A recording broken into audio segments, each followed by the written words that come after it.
Portal de Convênios. Todas as notícias sobre convênios e outros acordos na administração pública. Olá, este é o podcast do Portal de Convênios, um resumo semanal das principais notícias do âmbito da administração pública para você se manter informado em poucos minutos. Concessões do governo em 2022 incluem Congonhas, Santos Dumont e Porto de Santos. Pelo menos 50 novos certames foram projetados para 2022, a fim de melhorar a infraestrutura do Brasil. O que é considerado o maior programa de concessões do mundo inclui o leilão dos aeroportos Congonhas de São Paulo e Santos Dumont do Rio de Janeiro e de mais de 13 mil quilômetros de rodovias, além de desestatizações portuárias. Segundo o ministro da Infraestrutura, Tarcísio Gomes de Freitas, há ativos disponíveis em todos os modos de transportes. A meta estabelecida é de 260 bilhões de reais contratados em 4 anos de governo federal. Até o momento, 34 aeródromos que eram administrados pela Infraero já foram repassados aos principais operadores do mundo. A medida assegurou mais de 9 bilhões em melhorias, tanto para usuários quanto para movimentação de cargas. No setor portuário, mais de 20 terminais devem ir a leilão na carteira de ativos do Ministério da Infraestrutura em 2022. A expectativa, porém, está voltada para o início das desestatizações e concessões de portos. Em relação às rodovias, o portfólio do Ministério estabelece a transferência de mais de 13 mil quilômetros de estrada para a iniciativa privada durante 2022.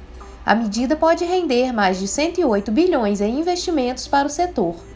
No setor ferroviário, o governo avança com projetos de renovações com a MRS Logística e a Ferrovia Centro-Atlântica.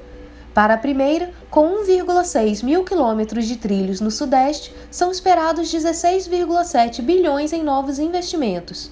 O objetivo é movimentar minério de ferro, produtos siderúrgicos, açúcar, carvão e contêineres. O ministro da Infraestrutura projeta que teremos próximos anos de transformação em que o Brasil vai ser um canteiro de obras com um crescimento dos valores investidos. Prefeitos já podem pleitear recursos das emendas de 2022. Após a aprovação do orçamento de 2022 pelo Congresso Nacional, faltando apenas a sanção presidencial, os prefeitos e gestores municipais de todo o país já podem se movimentar para pleitear recursos para seus municípios por meio das emendas individuais impositivas. As emendas parlamentares são parte do orçamento federal que cada deputado e senador pode determinar onde serão aplicadas. Os possíveis beneficiários, isto é, aqueles que podem receber esses recursos, são estados, municípios, Distrito Federal, consórcios públicos, organizações da sociedade civil ou serviços sociais autônomos. Essas emendas são chamadas impositivas porque a União é obrigada a executá-las.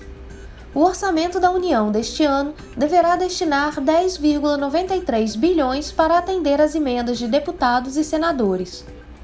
Cada parlamentar tem cerca de 18 bilhões de reais em recursos para elaborar suas emendas. Segundo César Lima, especialista em orçamento público, após a publicação da Lei Orçamentária Anual de 2022, os parlamentares terão 15 dias para indicar os beneficiários de suas emendas. Enquanto isso, os gestores públicos podem tentar garantir parte desses recursos para trazer melhorias para a população local. Com base nas emendas apresentadas pelos parlamentares, ele pode ir lá, já no parlamentar, sabendo o que aquela emenda atende e solicitar, eu quero pavimentar uma rua no meu município, eu quero uma patrulha mecanizada, eu quero asfaltar uma estrada vicinal, esse tipo de coisa. Angariar recursos extras por meio de emendas parlamentares pode ser a solução para cidades que estão com o caixa apertado ou dificuldades para realizar investimentos, principalmente após a crise econômica causada pela pandemia de Covid-19. Simone Marqueto, prefeita de Itapetininga, em São Paulo, diz que a busca por recursos oriundos de emendas, tanto em nível federal quanto estadual, é frequente em sua gestão, pois a arrecadação própria da cidade não é suficiente para fazer todas as melhorias. em tempos de crise econômica, né, o país não dá para a gente sempre estar aumentando impostos. Então, esses recursos e esses convênios e buscar essas emendas hoje é uma das grandes soluções para os municípios. A gestora diz que o orçamento de Itapetininga cresceu 120 milhões desde 2017.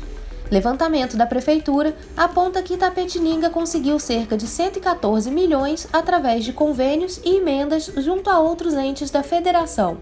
E, em 2022, já há previsão de mais dinheiro dessas fontes. Cresce o número de municípios que utilizam o sistema compras.gov.br. Em 2021, mais de 500 municípios começaram a utilizar o compras.gov.br, sistema de compras do governo federal. Agora, já são 3.106 municípios usando esse recurso. A adesão foi impulsionada pela obrigatoriedade do pregão eletrônico na execução dos recursos vindos de transferências voluntárias da União, como convênios e contratos de repasses. Essa obrigatoriedade foi estabelecida pelo Decreto 10.024 de 2019. Dos 3.106 municípios que aderiram, 1.914 fizeram a migração para o sistema após a publicação do decreto. Com o volume de adesão dos municípios, atualmente 81% da população brasileira já está abrangida pela política. Segundo o secretário de Gestão da Secretaria Nacional de Desburocratização, Gestão e Governo Digital do Ministério da Economia, Cristiano Reckert, a nova lei de licitações, sancionada em abril de 2021, também tem impactado a demanda de municípios interessados em utilizar o compras.gov.br. O secretário explicou que os municípios não são obrigados a utilizar o sistema do governo federal. Eles podem desenvolver sistemas próprios ou contratar no mercado. Mas por que não utilizar um sistema que já está pronto, que vem sendo gradativamente expandido para abarcar novas funcionalidades e está disponível para todos os municípios? Observou o secretário. Saque aniversário do FGTS de 2022 já está disponível. Os trabalhadores que optarem pelo saque aniversário do Fundo de Garantia do Tempo de Serviço, o FGTS, aos poucos começam a ter acesso à cota de 2022. As retiradas ocorrem conforme o mês de aniversário do trabalhador. Cerca de 1,3 milhão de cotistas nascidos em janeiro podem fazer o saque desde a última segunda-feira, dia 3.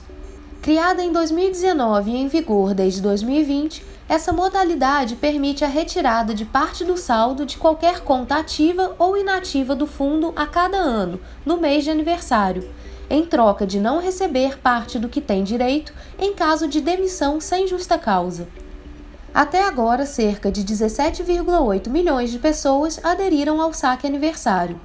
A adesão a esse tipo de modalidade é voluntária e pode ser feita por meio do aplicativo oficial do FGTS, disponível para smartphones e tablets dos sistemas Android e iOS. O processo também pode ser feito no site da Caixa Econômica Federal ou nas agências do banco. O período de saques começa no primeiro dia útil do mês de aniversário do trabalhador e os valores ficam disponíveis até o último dia útil do segundo mês subsequente. Caso o dinheiro não seja retirado no prazo, ele volta para as contas do FGTS em nome do trabalhador. No site do Portal de Convênios, você confere o calendário de saque completo. Acesse portalconvênios.com. Ministério da Agricultura abre edital de assistência técnica para produtores orgânicos. As empresas privadas e públicas de assistência técnica e extensão rural podem participar do edital de seleção para projetos voltados a famílias de agricultores orgânicos vinculados a organizações de controle social. No total, serão destinados 7,8 milhões de reais para atender os estados de Amazonas, Ceará, Pernambuco, Paraíba, Sergipe e Rio Grande do Norte, a partir de contrato de gestão firmado entre o Ministério da Agricultura, Pecuária e Abastecimento e a Agência Nacional de Assistência Técnica e Extensão Rural, a ANATER. Serão beneficiados 1.605 agricultores familiares, integrantes de uma organização de controle social que efetuam a comercialização de produtos orgânicos em venda direta, legalmente constituídas e devidamente cadastradas no Sistema de Informações Iniciais da Produção, o SIGIORG. As propostas de serviços de assistência técnica e extensão rural devem ser específicas para produtores orgânicos, de forma a abordar temas relacionados às tecnologias apropriadas para a produção orgânica, fortalecendo o apoio à produção familiar de alimentos orgânicos, bem como organização e controle social, rastreabilidade, execução de registros das atividades e acesso a mercados. A seleção ocorrerá em 3 etapas: habilitação, classificação e seleção. A chamada pública será dividida em lotes de agricultores integrantes das organizações de controle social, agrupados por municípios. A entidade poderá concorrer a vários lotes, porém deverá apresentar uma proposta para cada um. A vencedora de cada lote deverá manter uma base de trabalho dentro do lote ou em espaço aproximado de 150 km de raio. Você ouviu mais um podcast do Portal de Convênios, te atualizando sobre projetos, prazos e ações em administração pública. Continue se informando em nosso site portalconvenios.com. Até a próxima!